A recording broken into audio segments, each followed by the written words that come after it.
too far into the building science of home performance, I just want to highlight a few things here.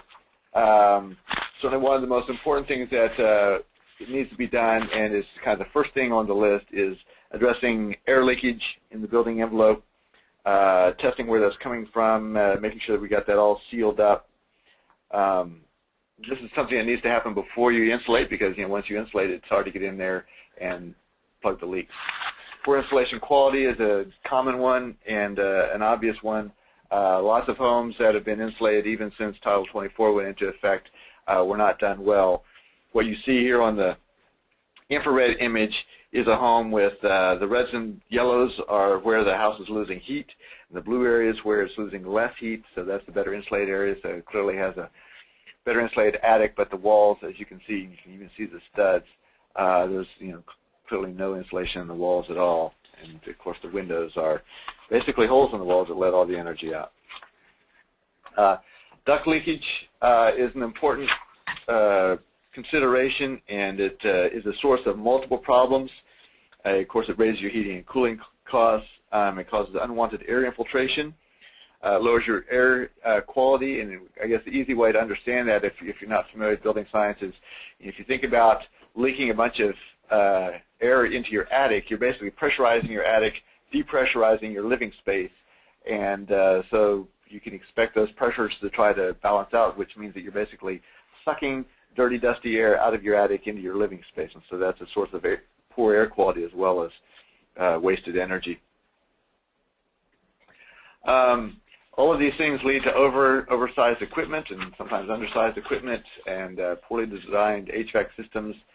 So that has a number of consequences, including the equipment cycles on and off a lot. It needs constant servicing because you're wearing it out.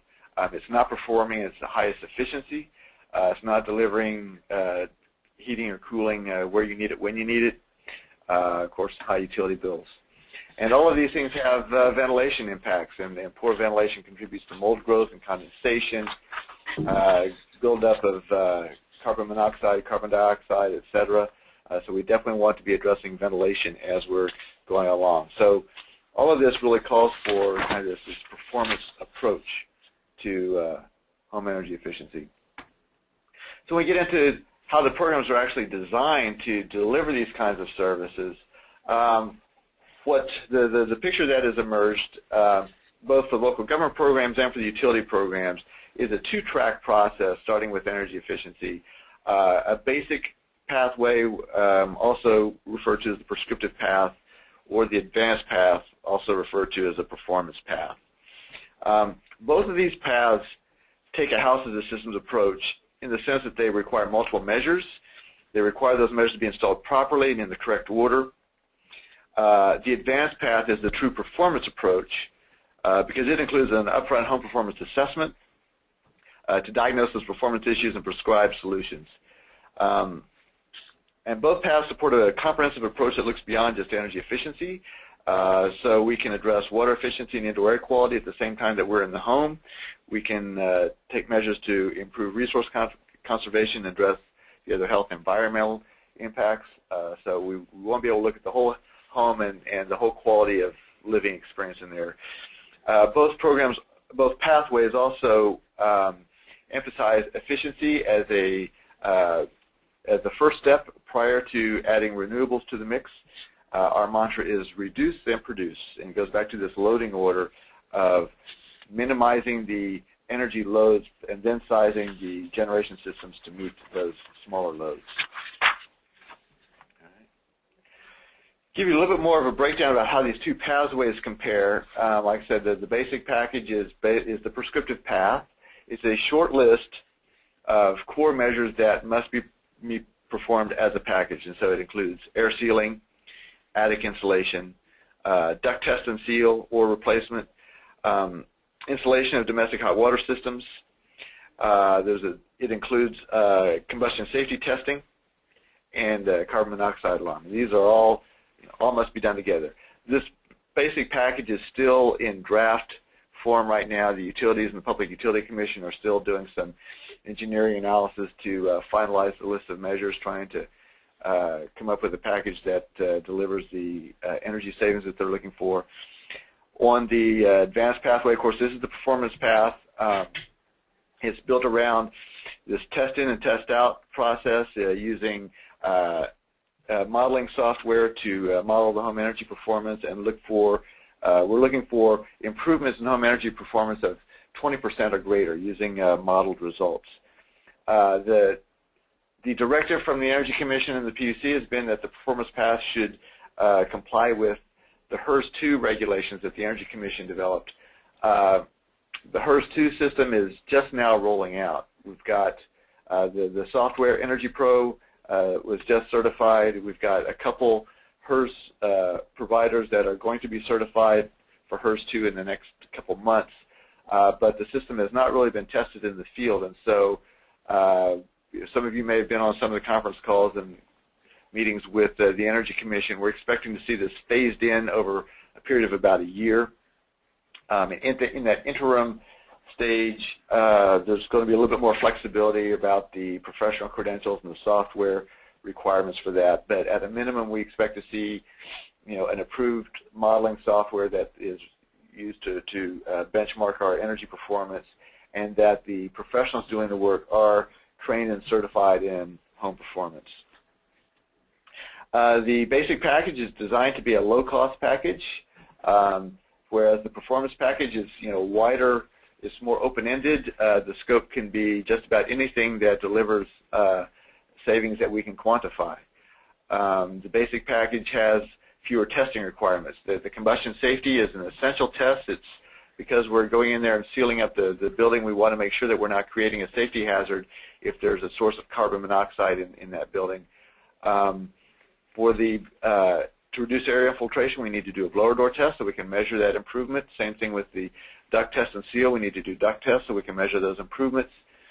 On the advanced pathway, it's all of that plus, a full home performance assessment and energy modeling. So there's no modeling on the basic package. On the advanced package, at least once HERS-2 is fully in place, it will be done by a home energy rater certified through HERS-2 or home performance contractor. With the basic package, you can get started in the program with your basic contractor's licenses from the State Licensing Board. To do projects through the advanced pathway, you're going to need some advanced training, or you're going to need to team up with a home energy rater, one of those two options. If you're a home performance contractor, you'll qualify for a lower sampling rate on your quality assurance, and so the program will basically field verify, 5% of your projects, where if you are not a qualified home performance contractor, the quality assurance rate is going to be 15% of your projects, so a little higher threshold there. And then the verification for the basic path, we're just looking at field verification primarily through HERS Rater, who's looking at the Title 24 measures, and then with the advanced package, it's through these home performance contractors and home energy raters. So both these paths, like I said, are the beginning, is the foundation of a comprehensive green home improvement project, and so we're also recommending that contractors kind of offer a broader scope of services to their clients. First, I guess first on the list would be some of the water measures that actually qualify for financing. We'll talk about that in a moment.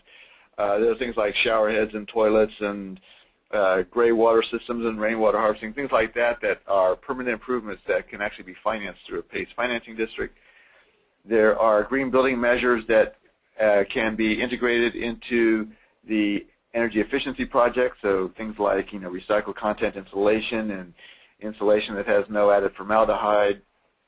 And then there are some kind of education-only measures that we're recommending that they don't qualify for financing, but they're good recommendations for your clients. So things like Energy Star light bulbs and appliances, and helping them reduce their plug loads through smart power strips, and helping them identify and fix plumbing leaks. Bathroom fans and kitchen fans that exhaust to the outside. These are things that reduce their energy consumption, improve their indoor air quality, save water, They don't necessarily qualify for financing, but they're good recommendations, and you can offer the kind of the full scope of services to your clients that way. And by taking that approach, one of the things that it does is it puts you on a path to offer your clients a green label. And this is probably particularly valuable for contractors that are doing home performance as part of a remodeling project. But for anybody, we've designed this so that even for a basic retrofit, that you can do just a few non-energy measures along with your core retrofit and actually qualify at least for an elements label. And we'll talk a little bit more about the value of that from a business perspective and from a market value perspective. So let's shift gears a little bit. Let's talk a little bit about the role of the contractor, in particular, look at the skill sets and credentials that are going to be necessary to really succeed in these programs. So the contractor is, like I say, the heart of the program. The contractor is, you're out there in the field. You need to be well-trained. We need some certificates so we can demonstrate that level of training to homeowners. We're planning to have a contractor directory that lists the contractors that are participating.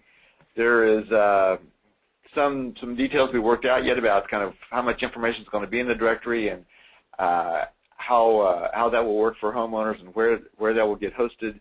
But we do intend to have some kind of directory available to help property owners find qualified contractors. And then, of course, it's all about getting out there and using this program to bring in new clients and grow your business. So we've got a couple of different levels of credentials that we're looking for. So for the basic path, part of the intent here is to create an easy entry point to get into the program. So for most contractors should be able to come in and just start right away with your current contractor's licenses. You do need to be a licensed contractor. There will be some bonding and insurance requirements. There will be a requirement to go through an orientation course and sign a contractor participation agreement. Those we expect to be rolling out in the August-September timeframe. And it's important to call out that every project, even in the basic path, will need a combustion appliance safety test because of our concerns about avoiding any kind of health impacts on the homeowner. We do not want to create a health hazard. So there's going to be a core requirement that those tests be done, and the person doing that test needs to be a certified building analyst through the Building Performance Institute. Doesn't mean that you have to have a BPI building analyst on staff, but you need to know one, and you need to be able to bring them in and do those tests as part of your project and be able to test out and show that there are no safety issues, or if there are safety issues, that they've been thoroughly addressed. When we get to the advanced pathway, we're looking for a higher level of training and skill sets. We're looking for specialty certifications from the Building Performance Institute. We're recommending that you get your company accredited, and there's a difference between individual certification and company accreditation. And of course, as HERS 2 rolls out, we will be looking to have raters as part of the project, doing the test in and the test out, doing the performance modeling. Again, you can have a rater on staff, or you can have a business relationship with a rater and bring them in. Either way is fine, but as HERS 2 comes into effect, that will be part of the scope there. The quality assurance and the quality control is an important aspect. This is an essential ingredient of consumer protection. And what we're looking at is following the protocols from Home Performance with Energy Star. And it's a tiered system. So you start out your first 5 jobs. The program would send out a quality assurance provider who would go out and provide that quality assurance for at least 3 of those first jobs. And this is, it's not only grading your homework, it's a mentoring opportunity as well. So it's an opportunity to have somebody give you some advice and guidance on how to be most effective in your projects. Once you've successfully completed that stage, you can move to the next stage where you get into a sampling situation where it's it's basically 4 of your next 20 projects. So you get to do some sampling there. It's 20%. And when you've successfully completed those and you can do all those and pass those field verifications, then you can move to another level of sampling, and here it depends on whether or not you're a BPI contractor or not. And if you do have BPI qualified people on staff, you can get a sampling rate of 5%. That's 1 in 20. And if you don't, then the sampling rate is 15%. That's about 1 in 7. So there's an incentive for you to go ahead and get those advanced credentials so that you can kind of reduce the amount of quality assurance that you're subjected to. All of this is part of a broader strategy, an integrated strategy to provide comprehensive consumer protections, and this is, we think, is very important to the overall program design, because this allows us to give the homeowners the assurance that their investments in these home improvements are going to deliver real benefits, and homeowners don't necessarily believe everything they're told. It also mitigates any concerns that homeowners might have about unscrupulous contractors, and I know that there are no unscrupulous contractors on the phone, and I'm thrilled that we're going to have the best of the best participate in the program, but you're competing against unscrupulous contractors in the marketplace, and some of your clients are going to have prior experience with those contractors, so we want to give them concrete assurances that our program performs to a higher standard. And from our prior interactions with contractors who have participated in these kinds of quality assurance programs in other parts of the country, they've told us that they've been able to use these quality assurance mechanisms as a selling point to their clients, and they can say that they're part of a program that provides this independent review and inspection, and they're able to actually make that into a selling point and help them close deals with their clients. So we hope that in the end that the extra burden that it places on contractors will pay off in terms of more business. So let's get into why we're here to begin with. It's all about the money. And let's talk about where this money is going to come from and how we're going to be able to pay for all these retrofits that we want to perform. So I guess the first thing to say about this is that the vision for these programs is that they perform as a one-stop shop. And this is, again, going back to this idea of integrating the consumer experience at least and bringing together the local government programs and the utility programs so that the homeowner can go to one place and access utility incentives, access PACE financing if they so choose, access an energy-efficient mortgage or other short-term loans. If Homestar passes, being able to plug in and get those incentives and the other local and state rebates that might be out there. Our first focus is integrating utility incentives and PACE financing. That's where we're starting. We've been doing a lot of work in this area, particularly with the County of Los Angeles and Southern California Edison. I'd say that's where the most thinking has gone into this so far. It is a thorny issue. It is not an easy integration to achieve. There's strong intent on both sides, but there are also regulatory and other challenges that I'm not going to get into. So I don't necessarily expect that we're going to have this full integration on day one when these programs launch, but I do expect that over time we're going to phase in more and more integration to make it easier for you, make it easier for your clients to access the full suite of services and not have to go to half a dozen different places to submit applications and submit the same information over and over. So that's the goal. So let's start with the utility incentives. We expect, basically the idea is that we want everyone to take full advantage of the incentives and then finance what's left. And so, everybody should be participating in the incentive program. Some people, but not all people, will go on and take advantage of financing that's out there. The utility programs, statewide, through the investor-owned utility territories, have these two tracks, the prescriptive track and the performance track. The prescriptive track is going to be a $1,000 incentive. It's for a basic package of required measures. It's the list I gave you before: air sealing, attic insulation, duct test and seal, hot water, domestic hot water insulation, carbon monoxide alarm, combined with combustion appliance safety testing. There's still discussion between the utilities and the PUC about other measures they might need to add to the mix, but that's what it's looking like so far. And the word that I've heard is that the utilities and the PUC are going to finalize this package by mid-July. The performance path, builds on that same model. It adds this comprehensive test in and test out protocol. It's a comprehensive work scope, looking at everything that you can do to improve your energy efficiency. The standard for qualifying for incentives is no longer measure-based. It's about the modeled energy savings, and we're looking at energy as a percent of total energy consumption. So we're looking for a minimum of 20% energy improvement. So the incentives start at $2,000, and they work their way up to $3,500 if you're able to achieve 35% energy savings from the energy efficiency. This is efficiency only. This is not solar. So this is something you would do, and then you would size your solar system to cover the remainder if your client goes down that path. And so all of this sets the stage then for going and financing whatever is not covered. And some people, they're going to do a very basic scope of work. They're not going to need a lot of financing or any financing. Other people are going to want to do a comprehensive scope of work, and they're going to want to add solar to the mix. And so they're going to need to line up some financing to help make that happen. One option available to them is PACE, which stands for Property Assessed Clean Energy Financing. It's not the only financing mechanism, and it'll be good for some people but not others.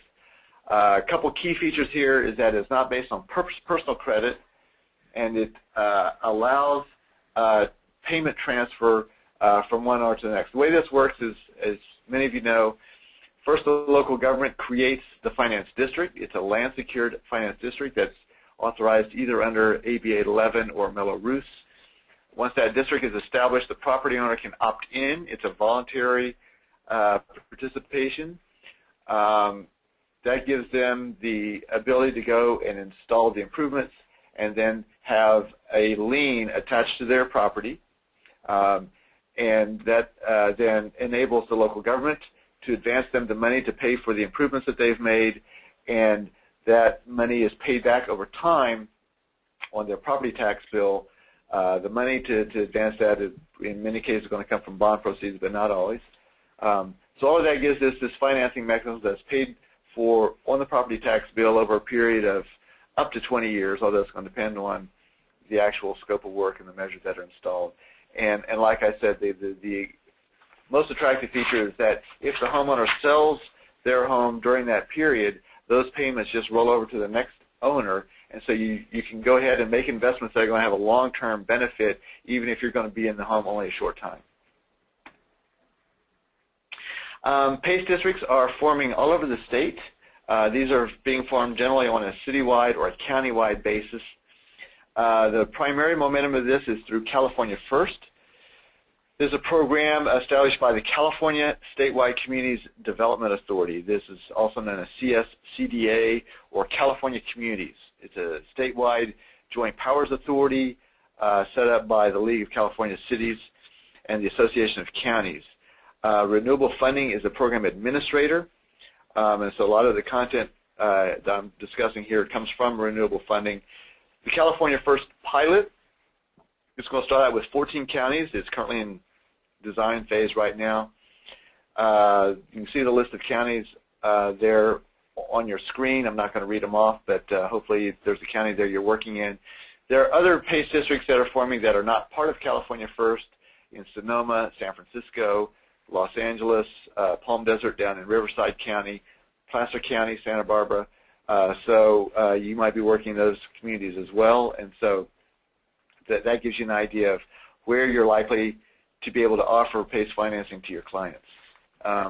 Hopefully once this pilot is underway, we're going to be able to open it up and kind of take a second round of communities that want to opt in as well and expand the overall coverage. Just about anything can be financed under PACE as long as it relates to energy efficiency or renewable energy or water efficiency, and as long as it is a measure that is permanently affixed to the property. So we've developed a comprehensive list of everything we might think could be added. This goes beyond the 6 measures that I described for the basic package, but it's all the things that might come out of a performance assessment of a home. All of this could be in the scope of work, and it can all be financed because it's all fixed to the property. You can see a list of energy efficiency improvements here. It's also renewable energy, and again, we're going to be looking to achieve, energy efficiency first, and then renewable energy on top of that. There's a plan to expand the program to address water efficiency as well.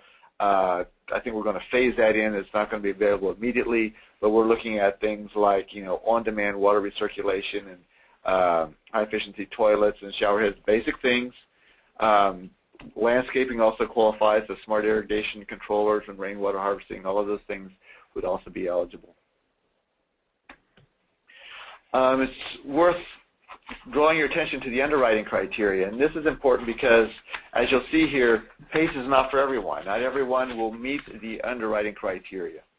And these criteria are intentionally conservative because we need to address the concerns from the mortgage industry and the lending industry.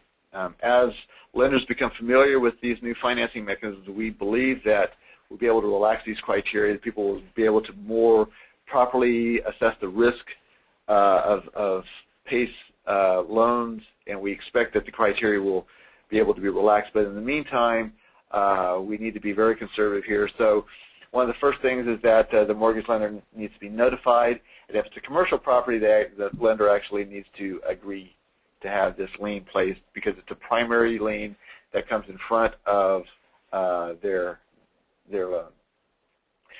You can't have any defaults on your mortgage or any foreclosures over the past 5 years, so that's going to rule out a certain segment of the population. You can't have any involuntary liens. You need to be current on your property taxes.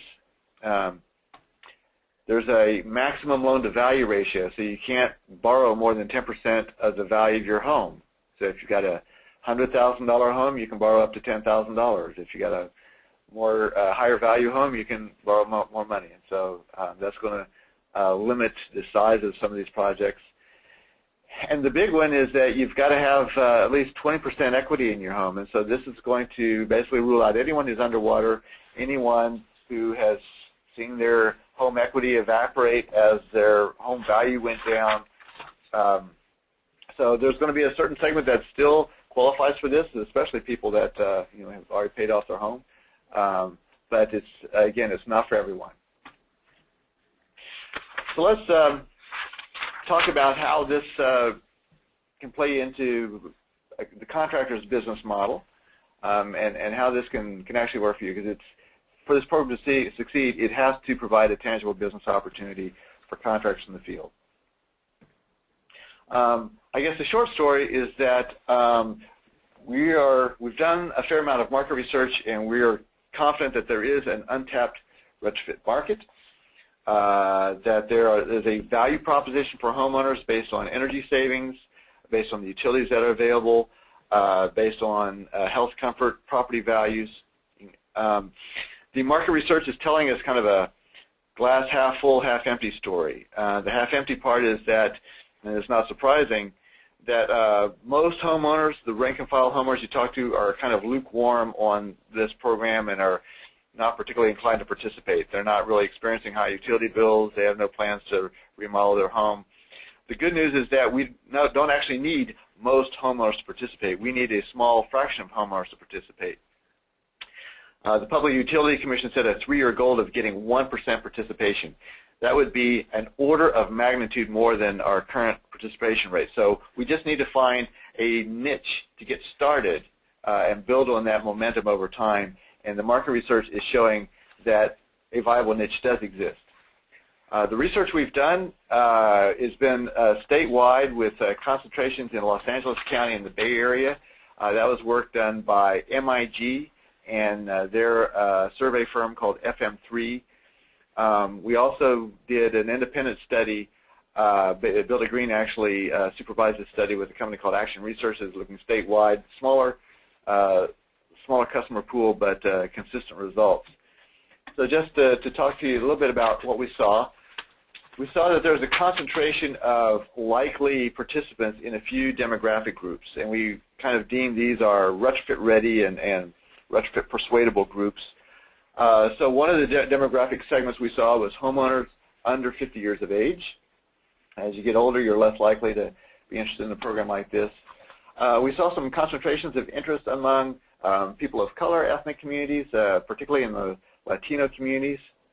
College-educated women showed a higher interest in these kinds of programs.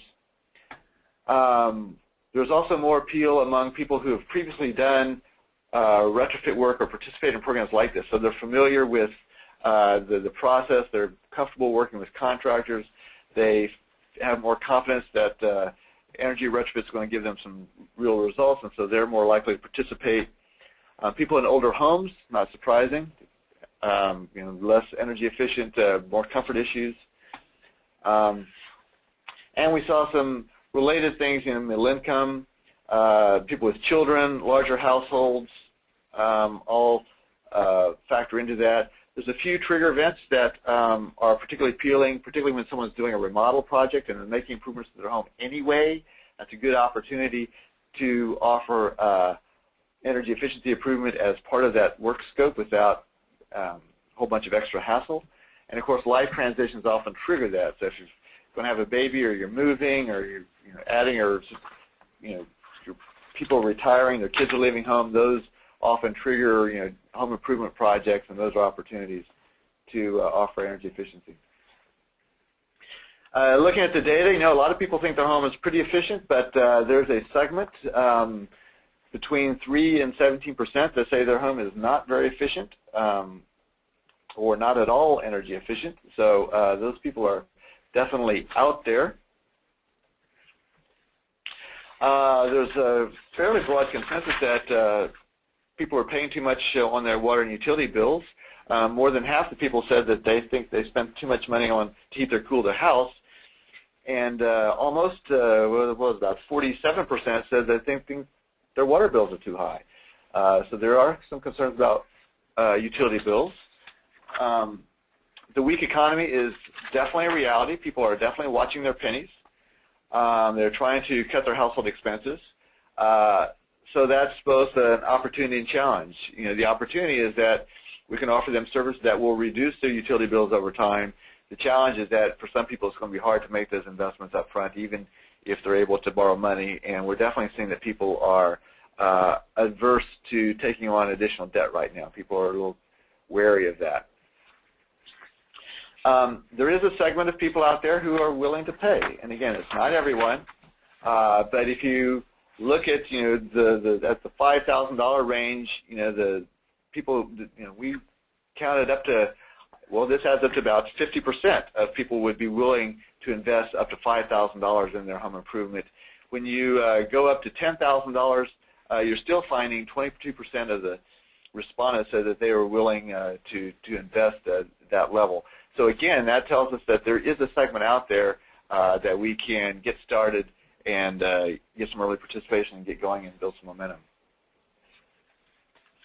Not at all surprising that rebates and tax credits are much preferred over loans. I think there are two reasons for that. One, of course, is the economy and the fact that people are concerned about taking on more debt. I think it's also a case that energy efficiency for many people is an unproven benefit, and they're not sure it's really going to pay off. And so it's easier for them to take that risk if they're doing it with somebody else's money. And when they have to pay their own money, borrow money and pay it back, I think it changes their risk calculation a little bit. So I think as these programs get out in the field and we start to show some success, I would expect that dynamic to change here a little bit. There are certainly the environmental messages continue to resonate, and even in this economy, we asked a number of questions about people's concern about environmental issues. Again, this is not the lead message, but there is a segment out there for whom these are definitely an important issue. And I should add that all of these questions were, and all these surveys were done before the Gulf oil spill, so who knows what the answers would be today. Comfort and indoor air quality, definitely a consideration. I guess to help interpret these numbers here a little bit, the first one is a positive statement. Most of my rooms are comfortable, and so our target audience is over there on the right, the 18% who disagreed with that statement. The other three are negative statements. So I'm concerned about my air quality. My house feels drafty. My house feels old and out of date. So we're looking at the left-hand side, And you can see that 35% of people agree that they have air quality concerns. 30% agree that their house is drafty. 23% agree that their house feels out of date and they need to update it. So again, this isn't the majority of homeowners, but it says that there's a viable market niche out there for us. Looking at willingness to take action, again, there's some of these themes. You can see health there at the top of the list. High energy bills is third on the list. Comfort down there, lower on the list. Also want to call out that there's kind of 3 scenarios: remodeling, that's number 2; home purchase, number 4; and replacing a furnace or air conditioner, number 5. Those are situations where people are already doing something. They're already dealing with a contractor. They're already dealing with a lender to finance. They've already got their wallet out. So the extra hassle of doing an energy efficiency improvement is not that great. And so that's an opportunity to introduce a comprehensive home improvement and kind of deliver added value. One comment I want to say on this before I move on, you'll see that selling your home, that comes down at the bottom of the list. This is to be expected. Right now, there's no demonstrable market value for making these kinds of improvements to your home. In my next slide here, I want to talk about prospects we think for demonstrating that market value, and we think that over time, as we're able to demonstrate that those numbers will change. We think there's a great opportunity to add kind of this additional value proposition around market value based on market research results we've seen from the Seattle area. And in that area, they've been listing homes with green labels on their MLS listings now for several years, and so they're able to compare the home sales of green labeled homes with conventional homes, and they've been able to quantify that these green label homes are selling faster. They're selling for 5 to 10% more, so they're selling for a premium. They maintain their value better after sale. They actually appreciate rather than depreciate. And so Build It Green is going to be pursuing a whole scope of work over the next year, offering real estate training and reaching out to the MLS listing services to add green labels and HERS scores to those MLS so that we can get those homes listed and start to offer that market value to the marketplace. So we're about to wrap up here, and I'm sorry we're behind schedule here with our technology snafus, but I did want to give you some pointers for how to stay connected and how to stay abreast of these programs as they develop and as they roll out, and we definitely want you to be in on the ground floor. First, I just want to point you to the website for California First so you can stay abreast of information about PACE financing. That is californiafirst.org, and you can subscribe to their email updates through that website. It's very important, if you haven't already done this, start getting trained now. The sooner that you can get those credentials, the sooner that you can get qualified to offer projects through the advanced or performance path, the sooner that you can kind of move into those lower sampling rates for quality assurance, and you can offer bigger scopes of work to your clients. The 3 services, 3 training credentials that I'd stress: Building Performance Institute, starting with the Building Analyst Certificate, moving on to some of their advanced certificates for envelope and shell and mechanical systems, getting your company accredited as Building Performance Institute accredited. All of those will help you position your company to participate in these programs. As you heard, as the HERS 2 system rolls out, you'll want to either have people on staff or have relationships with HERS 2 raters. And we certainly encourage you to get trained and certified on Greenpoint Rated as well, so that you can expand your scope of services to your clients to go beyond energy efficiency and include water efficiency and indoor air quality and resource benefits, and help your clients qualify for green labeling. A couple places you can get email updates. I mentioned California First. If you do business in Alameda County, they've got email updates as well. You can also get regular email updates if you're a member of one of several organizations. I've noted, of course, Build It Green, We have a membership structure, and we encourage you to sign up for our newsletters. Efficiency First is a very effective trade association for home performance contractors and people in the energy retrofit industry. I strongly encourage you to be a member of Efficiency First and sign up for their updates. And then the California Building Performance Contractors Association also is a very good organization to be affiliated with. Both Build a Green and CBPCA are going to be offering BPI trainings. In fact, we're going to be starting in August. CBPCA has been offering this for a while now. So both organizations can help you get the training and certificates that you need as you go forward. And I believe with that, we have reached the end of the formal presentation. I will turn it over to David. So we still have a good 15 minutes or so to answer questions, and we could look at going over a little bit if there's enough interest, since we had a little intermission, I guess I'd call it. So go ahead and please start submitting your questions. We'll try to get to all of them if we possibly can. I know, Bruce, you had mentioned something about lenders and how the underwriting standards work, but a couple people are wondering about Fannie Mae and Freddie Mac and their resistance to implementation, and if there's been kind of any updates on that. Well, I mean, I guess a general update. So I guess to provide some background, Fannie Mae and Freddie Mac are definitely concerned about this mechanism. It's, of course, it's a new mechanism. We don't, they don't really know how to properly evaluate the risk. And of course, as you know, Fannie Mae and Freddie Mac have been very hard hit by the mortgage lending crisis. They hold probably half of the mortgages in the country. They've got a whole portfolio of worthless paper there, worthless mortgages that are underwater or foreclosures.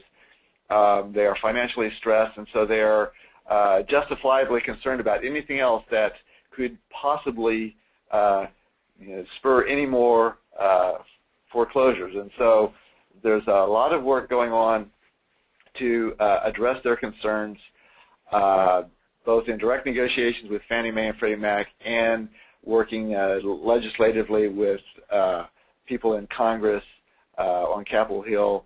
I'm not privy to the backdoor negotiations around this, but I can say that these conversations and negotiations continue to move forward.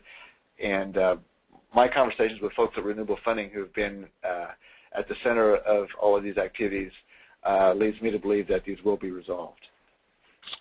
There's a couple questions about BPI certification and a little bit of clarification. Okay. First, we got a question. Obviously, most BPI qualified contractors are in New York and New Jersey at the moment. These programs are on the fast track to get rolled out. Are municipalities considering any other qualifications if there aren't enough BPI contractors trained when the programs really go live? Well, that's part of the intent of the prescriptive path, of the basic path, is to create a pathway for contractors to get started right now, get out, start selling projects right now, take advantage of these incentives right now, and you've got some time then to get these credentials and kind of move on. You can offer projects through the advanced path even without having your BPI certificates if you've got a relationship with a HERS rater. Again, there's a little fuzziness there because the HERS system itself is, at least during this interim, is not fully defined, but there is going to be a mechanism where you can bring in an outside expert to do the testing and the modeling if you're not, don't have your home performance credentials. There's not any discussion that I'm part of about any alternative credentials that would qualify you as a home performance contractor specifically. And also for the BPI certifications, will envelope and analyst be enough, or do you foresee more being required? Well, I mean, building analyst is the threshold certificate, and that really trains you how to do the audits. It doesn't actually train you how to do the work, and so we strongly encourage folks to go ahead and get trained and certified in your area of specialty. And so if you're an installation contract, and you're doing installation, get that envelope certificate as well. And if you're an HVAC contractor, get your HVAC certificate. So get those building and shell certificates. So you definitely want to, we want to encourage and reward companies for going beyond the bare minimum. So that building analyst is just to get your foot in the door and get going. Regarding the PACE financing, will it require a third-party appraisal to verify the 20% equity requirement? There are a couple mechanisms for determining value. One is the assessed value based on what the property tax assessor has on their rolls. And of course, in some cases, if because of Prop 13, the official assessed value may be very different from the market value. And so, if that's the case, there will be a mechanism for you to go back, and I think you would need to have an appraisal done to show that kind of what the current market value of that is. So there will be two mechanisms for showing that value. And just another little update on regarding the Fannie Freddie kerfuffle. Renewable funding is actually engaged with White House officials, members of Congress, DOE, FHFA to settle this issue as fast as possible, and they are engaging with the local governments to continue supporting the PACE. So, we're all very confident it'll be clarified in the future, especially considering Fannie and Freddie's rather cryptic language. You've talked a lot about, Bruce, about training on BPI. What about on the local government side? Is there going to be any training for local government agency officials on establishing and administering PACE districts? Training for local governments to establish and administer. Not formal training. I mean, there's been a lot of workshops about program design and best practices that have been going on now for a year now, and I certainly it's going to be up to each local government to determine if they want to send their building inspectors to get trained, so they understand kind of the permit counters, what to expect. Certainly they have that flexibility within their own program designs as they kind of decide how to program their local block grant dollars, but it's going to be up to each jurisdiction to decide how to prioritize that. What kind of work out there is there for the architect community in particular? How could they plug in?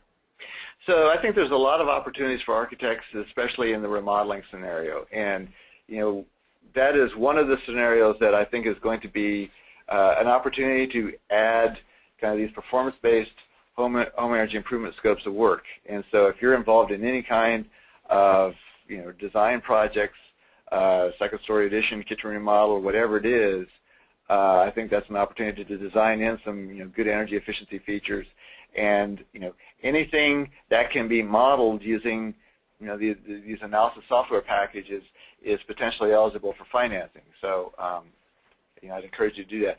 One thing I guess I should caution is that these financing dollars and these incentives are for retrofits, so they're not for new construction. They're not for gut rehabs. Those are treated as new construction. For financing, I guess there's some question about if you're doing kind of you're adding on to your house, you're expanding the footprint, can you go and finance the energy improvements on that expanded footprint? That hasn't been fully determined yet, but in our program design conversations that I've been part of, I think we see a way that we can at least cover the incremental cost, if not the full cost of the energy improvements. Obviously, we're a residential-focused organization, but is there PACE financing for commercial projects? So the short answer is yes. So PACE will apply to any property in a state. It's any time that you can make improvements to real property and they're permanent improvements, those potentially qualify. Obviously, the low-hanging fruit at this point is in the residential sector because we're building out kind of the whole process for quantifying and qualifying those efficiency projects. And on the commercial side, it's going to need to be much more on a case-by-case basis with engineering analysis of the energy efficiency, performance, et cetera. So over time, it's going to be single-family, multifamily, and commercial. The first rollout that I would expect would be focused on single-family, and then we'll phase in these other building types. And when you're talking about rollout, is there a current best estimate for the rollout date for energy upgrade here in the Bay Area or the California First program? So that's it's a bit of a moving target. I guess the two key issues are when can the utilities be ready with their incentive programs. So in the Bay Area, that's PG&E. Southern California, of course, it's Edison and SoCal Gas, San Diego Gas and Electric. So when can they be ready to go, and when can we have PACE financing districts up and running?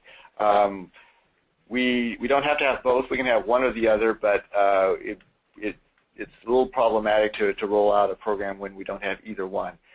The target date at this point for the utility programs is still September 1st, although I am personally skeptical about that, knowing what still needs to be done. So I don't think that we'll actually be opening the doors for business and taking project applications on September 1st. The PACE financing districts, the most recent estimates that I've heard is around the October 1st date. And that depends on a couple things. So October 1st, I've heard for Los Angeles County. For California First, there's an additional complication because the startup funding for that money is coming through the Energy Commission and the State Energy Program, and those funds are in limbo right now because of a lawsuit from Western Riverside Council of Governments. We think that's going to get resolved here pretty quickly, but until it's actually resolved, you don't dare predict. And a couple people have asked for a little bit more information on how they can find out about the PACE programs in their local agencies, in their counties, particularly Orange County and Los Angeles. So in Los Angeles, there is an interim web page that you can go to sign up for updates, and we're going to have to email that out separately. I don't have that on the tip of my tongue here. I'm sorry about that. In Orange County, there's discussion of setting up PACE financing, and the county has actually issued an RFP. I'm not sure of the timing of that. I think the startup in Orange County is a little bit more complicated. I know that the city of Irvine was going down that path independently for a while, and then they pulled the plug, so it's a little murkier what's happening there. What's the address for that LACEP website? I'll have to look it up. We'll have to circulate it by email. And also, a couple people have asked how they can go out and find a HERS company to work with. Contact a HERS provider. So, and the two HERS providers that I expect to see certified for HERS 2 are going to be CHEERS, the California Home Energy Efficiency Rating Service. That's www.cheers.org. And the second one is CalCerts, I believe it's calcerts.com.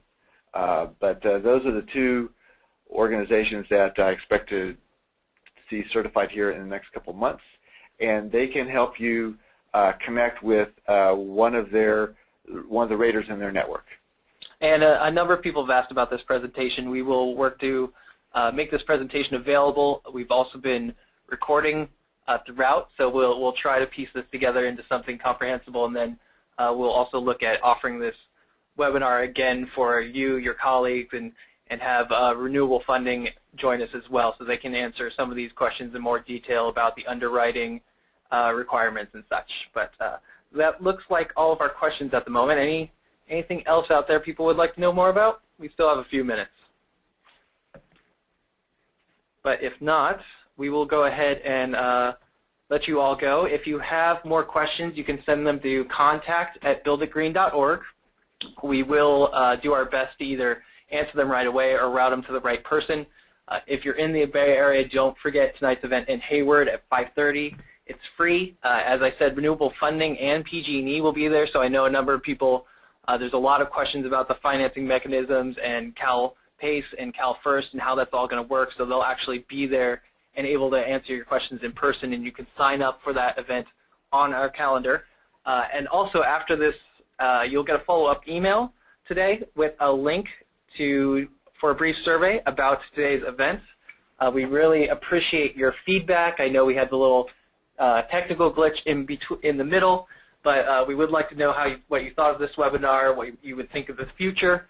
And don't forget to visit us at www.builditgreen.org to sign up and get all this information. But thank you all again for joining us, and we look forward to having many more of these webinars to help provide the information and training you need throughout the state. Have a great day.